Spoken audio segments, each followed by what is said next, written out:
please officially welcome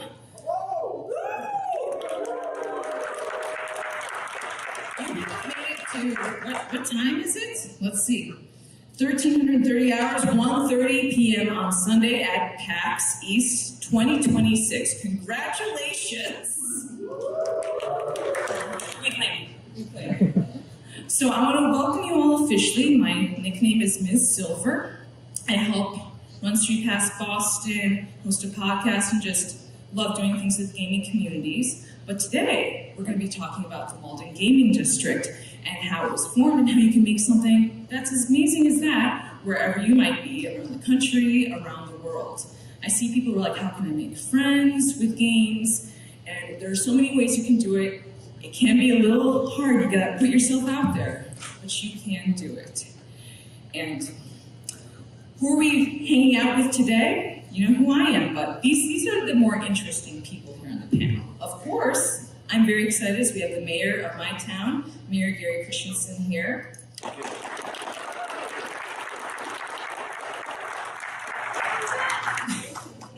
He has been wonderful. He is a very huge Pokemon Go community organization. Is anyone else on Team Valor? A couple people, thank you. And next up, we have one of my favorite people, Terry Ross.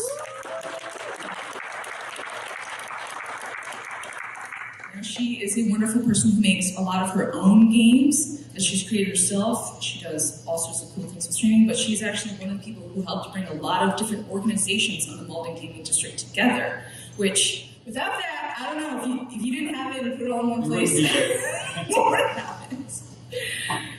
And next up, of course, for a lot of people who like multiplayer gaming in person, we have Jaquace Bradley.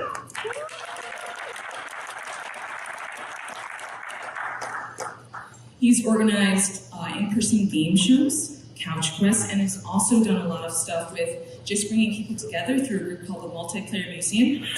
You can look it up on Meetup. That brings people together to meet others and play in person. Next up, we have the amazing, you look much more dressed down today. It's such great cosplay. Someone who's helped organize the Malden Gaming cosplay celebration every year, Team Mike.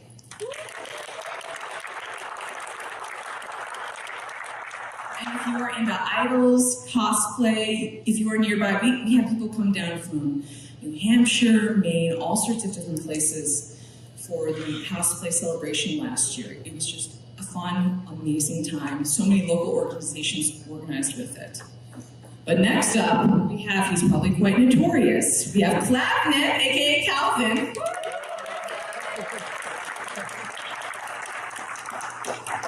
He's also a huge Pokemon Go enthusiast. What team are you on? I'm Mystic. Team Mystic. I'm looking at all the Mystic people. Taking over our Valor champs. Why?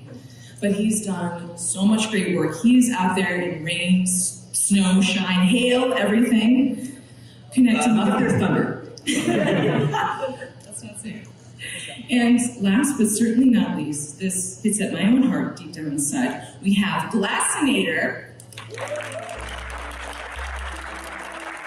And he has done amazing work with the board game community. I don't know, do you have a favorite board game or edition of RPG? Yeah, I really like The Loop. It's like a cooperative tower defense game. Some of you might have played it before, but you should go check it out. Okay, so you like co-op?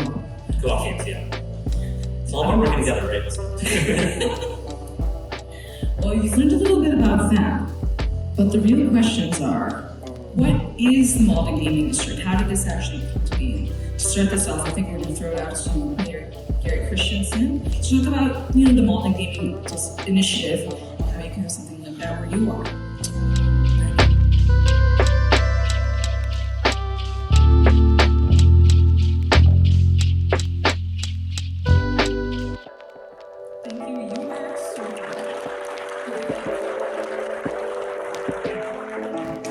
So you've learned a little bit about the Malden Gaming District. There's so many different events that are here all the time. Board games, video games, competitions.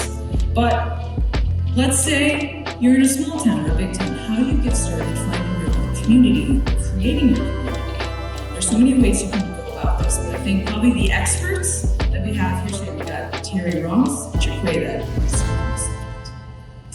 Yeah, absolutely. So I was the community manager for the Malden Gaming District, so I was the person who helped we started with a lot of disparate groups that were already gamers, and they were already kind of playing their own things. So one of the first things that we did was we got everybody together.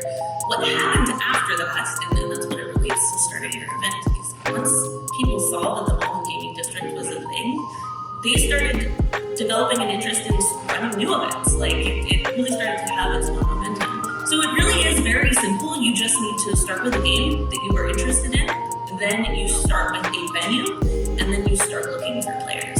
And the steps are super, super easy. Once you have your game, you have an interest in it, you start looking around your local area for businesses. And that was like a big thing that we've really been working on, is getting partnerships with businesses. And if businesses want to have customers come in, they want to have recognizability in the local area.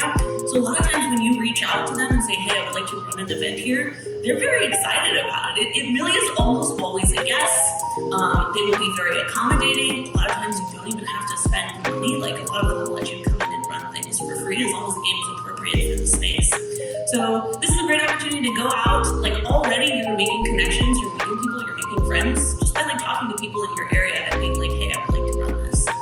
Don't be discouraged in the beginning if it doesn't work out. Just keep coming back. The people will find you. I'm going to pass it over to Jaqueta because he is actually a person who organized a gaming event entirely without the help of the Malden Gaming District. So he got started even before, so he has like hands-on experience with it. Yes, my experience is honestly going to be very similar to you guys in the crowd here, because I had come to PAX for the first time ever in 2023, kind of just seeking community. I had my friend Nathan who's in the crowd here, but otherwise we were looking for groups of people who have very similar interests to us. We're really into retro gaming, specifically Nintendo stuff, and we were hoping to find groups for that, and we didn't really know where to look.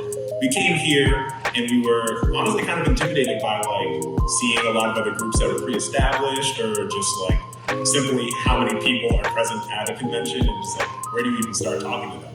If you have like in your local town, like if you have a certain interest, even if you think it's kind of niche and you don't know of any of the community out there that is already doing it, just being the first to do it can sometimes just be a big advantage. The fact that there was no other competition or any other place for people to go to, so they'll check out your events, and people are way nicer than you might think. You know what I mean? Like, people are not really, even if things don't go perfectly, like, people are willing to step in and help you. There's been people that came up to volunteer with bringing their own consoles, or even donating a little bit of money to help cover certain organizing costs. There was never a time where someone was just like, yeah, you did terrible, like, please stop organizing right now. That never happened. And it's not easy. I'm not going to say it's easy, because it's not. It definitely, there's a big mental block you have to get through. And it can also be a lot of work in terms of like, a full-time job, balancing the effort. But it was worth it. I'm so glad to do it. And, I have more stories to share about the experiences later on. Piggybacking off that, you need a location to host your events. Like, sometimes you can find free places in parks and stuff like that, but it can be kind of hard sometimes to approach local businesses about hosting all of these events. And I think Gary wanted to talk a little about this with a couple others about, working with local businesses, getting them integrated and on board with what we're trying to do. Yeah, I think for us, we've basically just opened our community to this district. As a matter of fact, we even use City Hall itself to host several of the events, events. Cosplay now is held on City Hall Plaza, no charge. I mean, I think to support it, you have to embrace it. It just can't be something that you check off a box. You really have to be a part of this, and that's what we've tried to do with, the panelists here today. And so I would recommend to all of you, when you go back to your own towns, try to find those people that will support what it is you're trying to do. So again, you build upon what you have, and I think that is what has led to this success. So it's not just one part of the community. We want everyone to embrace this concept. How did some of the rest of you would first approach local businesses? Like I know Team Mike, you had to get a post to post the Christmas celebration and Terry. One thing I would definitely recommend is sort of talking to other people who host similar kinds of events. For me, definitely there were various like arts and culture events that were held in City Hall Plaza. So, I went up to the event and was like, hey, who you talk to would get tents and these chairs and this like that, right? So that way I can sort of learn from them what they do and get more information about people who are contacting, specifically Maplewood Event Services. They were really great. And then for us, next year, we actually get all the physical cards. So we know that 44 people visited every single business. So now we can say, hey, if you want to be a part of this next year, we know approximately how many people are going to go visit your business next year. So I think it's just a really good way of selling our event to them. We had flyers when we initially walked up to them. But yeah, like all this stuff really helped. And it's also great for you all to see how successful our events are. And you said, use our events as a template for your events. So say, this is what it can be. Yeah, just to add to that too, I'd say what you're looking for with the businesses really is a symbiotic relationship. Right, you have two different goals, right? As an event runner, my goal is to play games as much as possible and have a good time. And the business's main goal is to make money, right? And so you're trying to find a place where those two big different goals can co-align.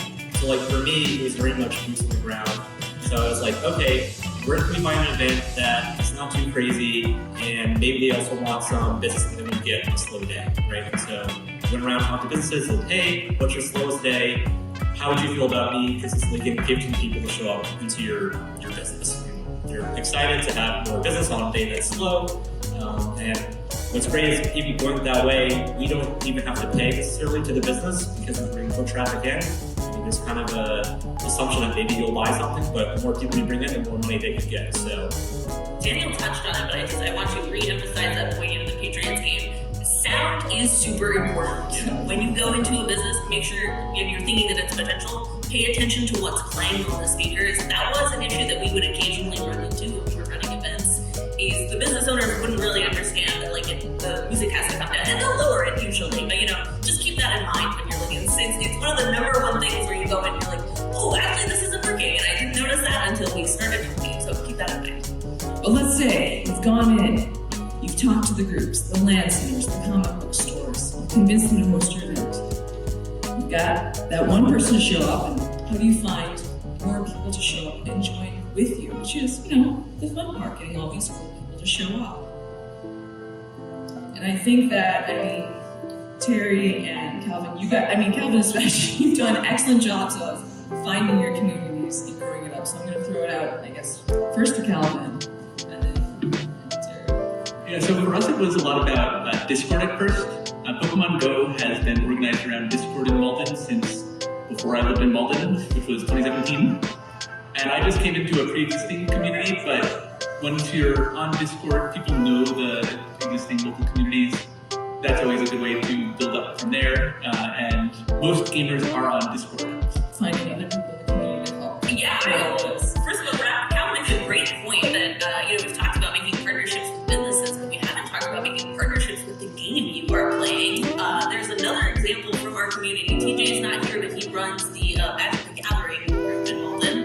And pretty soon into when we started kind of all organizing as a group, and that was one of the groups that were meeting regularly already, but he used the Malden Gaming District to promote a new event, which was teaching. So Wizards of the Coast sent him decks, starter beginner decks, with the intention of teaching new people how to play. So we started running new events about that. So you can also, as a way to help grow, and it's a great advertising opportunity for the event, right? Say hey, we are officially sanctioned by this gaming company. They sent us these PAX. We have this exclusive merch or something like that. Even just they post a bunch of it on Instagram, whatever. That's another way to bring attention to the game that you're playing. So that's another connection that you can make. And so eventually people really did lock into what we were doing because like I said, if you put in the time and you put in the effort, people will find out about it. And partnering with another group, I think, was one of the coolest things that we could have done because, like I said, that there were all these groups in Malden that literally didn't know about each other. It was crazy. So once everybody came together, I think the coolest thing about this was making friends, right? Like, Then we have, what did we learn from all this? How can we learn things from helping run events? It can help expand your skills, other people's skills, and of course the community. And I think it sounded like Team Mike and Calvin, you might want to cover this.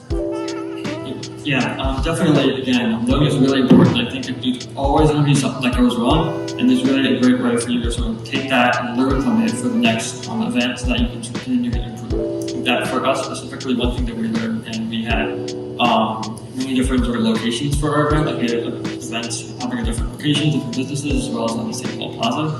So we would have loved to have more volunteers to sort of manage each of those locations. So that's something that we're going to be doing next year, and really just take a look at your events and how we want to improve this, and just really keep that open mindset. The other thing I would also mention is funding. I know that for various events, sometimes we might not necessarily need funding, but for the Cosplay celebration, we do got some tents and chairs and stuff at the plaza. Also, there are some local cultural councils that you can use. For us, it's the Malden Cultural Council. They sort of give grants to arts and culture events.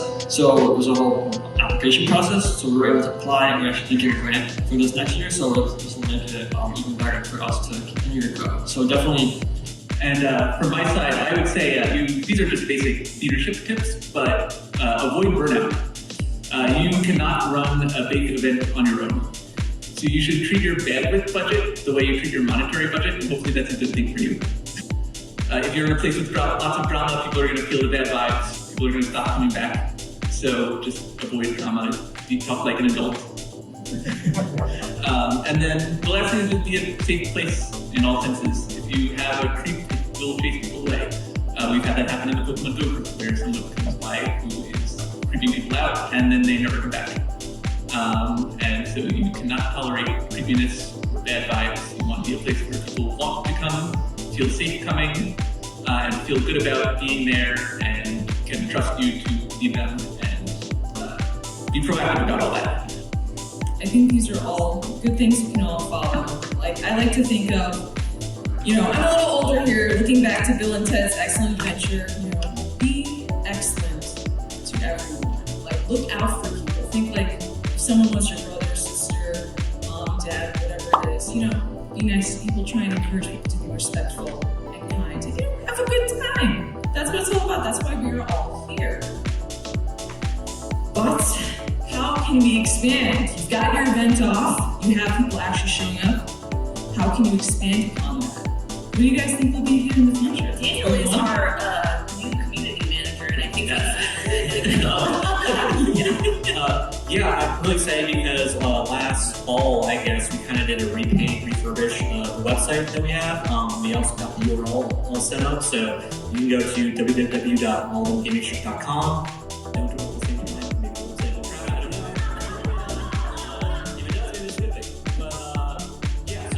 Website is great for the Discord, but sometimes there's a lot of people that don't have access to Discord or don't want to use Discord, so the website gives people an alternative way to at least find out about the events. The calendar's on there. We love our mods. All the Discord add events freely onto the site, so we try to keep different tabs for there's a page for board games, there's a page for tabletop RPGs, there's a tabletop for Pokemon, etc. So we're trying to make that into a place where people can just sort of splat the events on as they happen. Hi. So I was wondering if anyone on the panel has experience with the benefits or drawbacks for with a more broad subject matter versus on a specific game.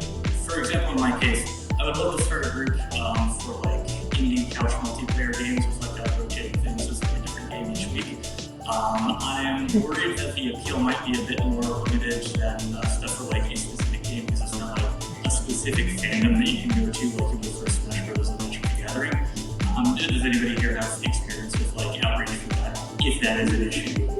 But to answer your question, I would say that it's because you're trying to do something that's couch co-op, that's actually kind of more beneficial than if you were to do specifically just Smash Brothers, because I would change the theme of the event every single time. So essentially, if somebody, 1 week was, not that interested in fighting games, racing games, etc., they always knew that I would change the theme to a different genre that maybe eventually they'll be interested in. So if you have a niche, even if it is very specific, that's a way where you can still utilize your niche, where maybe one night you're going to do Mario Kart for the fans, but then the next time you're going to do something that's a little bit more tailored to your niche. And people will trust you at that point of like, you put on the event that they like with their interests, they know you did a good job. So maybe they'll, even if they're not particularly fascinated in your niche, maybe they'll still check it out because they just trust you as an organizer.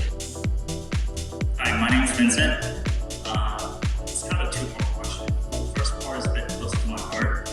On the map in the previous slide, I used to live on Pleasant Street, just 2 minutes away from City Hall. But I lived there during COVID up until end of 2021. Before it became super awesome. It's okay. So I remember just living on Pleasant Street there, and we had Photoboard, we had Poppy Bunker, which I walked by a couple times. Not sure where we placed it, if anything. So here's my two-part question. One is, did this downtown Malden Gaming District happen because we had an advantage of already having Photoboard that used to be Poppy Bunker, among others, on Exchange Street? And even if the answer is yes or no, the second part of the question is, how can we contribute to places like Malden or a place in other areas that doesn't have the advantage of an existing fun and games locations in our local communities without the advantage? The funny thing about it was, because they already had the signs, there's signs in Malden that say the Malden Gaming District and all these maps and stuff. And when I moved to Malden, I was freaking out, right? I was like, oh my God, this is the coolest thing ever. And I was curious about it. So I started asking around, and I got the story, like, oh, well, it was businesses, but they didn't set up. But when I heard about the signage, I initially thought that there was a community aspect to it. And when I realized there wasn't, I was like, well, I would love to help build it. Yeah, Pokemon Go was grassroots for many years before the city got involved. I mean, the mayor played with us for a very long time, but the city wasn't actively contributing to us until the past, maybe after the pandemic. So we were grassroots from the very beginning, and then we just kind of turned into an organization run by, or helped out by the city. So you don't actually need city help to start something. Start at grassroots, see what you can do, and then if it becomes big enough, the city will probably want to help you.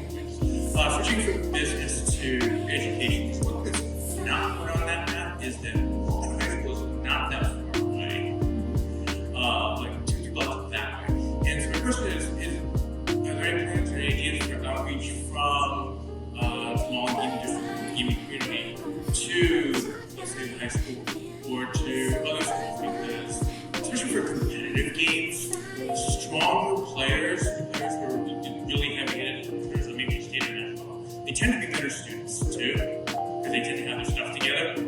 So are there any plans? Believe me, they're very attuned to what's going on in the gaming district. As a matter of fact, it was the students at Malden High that introduced me to Pokemon Go. Now, they started playing, I'm level 79. It was them that introduced me to the concept. But I think always more can be done. But I believe, I don't know how the rest of you feel, but I believe they know and appreciate what's happening in the district. So this might be a little too close to actual politics, but given that brick and mortar stores typically operate on razor-thin margins and the general economy is not looking great right now, what plans does the government have to maintain the stability and continuation of this area? We're trying to maintain it for ourselves right now, so I'll let you know in a couple days. But we try to do everything we possibly can. For instance, we just obtained a grant from the Commonwealth that will allow us to fill vacant storefronts. It's a vacant storefront credit, I think it's called. And so, we're doing things like that. But it's a challenge because of just what you mentioned, how things are today. It's difficult to do as much as you want to do, and that's why it's critical to have these panelists alongside you. We cannot do it alone. If not for them, I don't believe this concept would work. So again, I know your question is about what more can the government can be doing, but honestly, I think it's more about finding people like this to make it a success. You know, that's what we'll say too is that like the events that we're running events at local businesses. The intent is to support the local businesses, and the more events that we run, the more we can support them. You know, maybe like they'll be able to stay open a little bit longer just because of our events. So, you know, it's really a win-win for everyone if we're able to sort of create this community that really supports local businesses. Kind of follow up, but somewhat quick question for people who are going to invite to their hometowns. If they think the government would be willing to contribute to something like this, what would be the best path forward to getting involved with your local government to try to see if they would get some buy-in? Obviously, you've talked about working with businesses, increase foot traffic, but there are other avenues, other departments, other kind of ways to pitch this to the local government to make this thing worth the municipal investment. Yeah, real quick. I would say all of you, if you live in America, you probably have access to a venue that is free and open to the public. It's called the library. So if you're looking to just get a group started and then maybe go down that rabbit hole and talking more to government officials and say like, I have a good chunk of people now that want to do something, I would say, hey, start your library, see if they have a game night event, and then get the wheels turning from there. And then you have a lot more, load behind you to push forward. And you can just contact your elected officials. You have either, I don't know what city you live in, but you have either a mayor or city councilors, or you have somebody who is elected to represent you. Just contact them, see what they say. Look for gamers in your city council. That's it. Or you gotta run yourself. Get it on. So.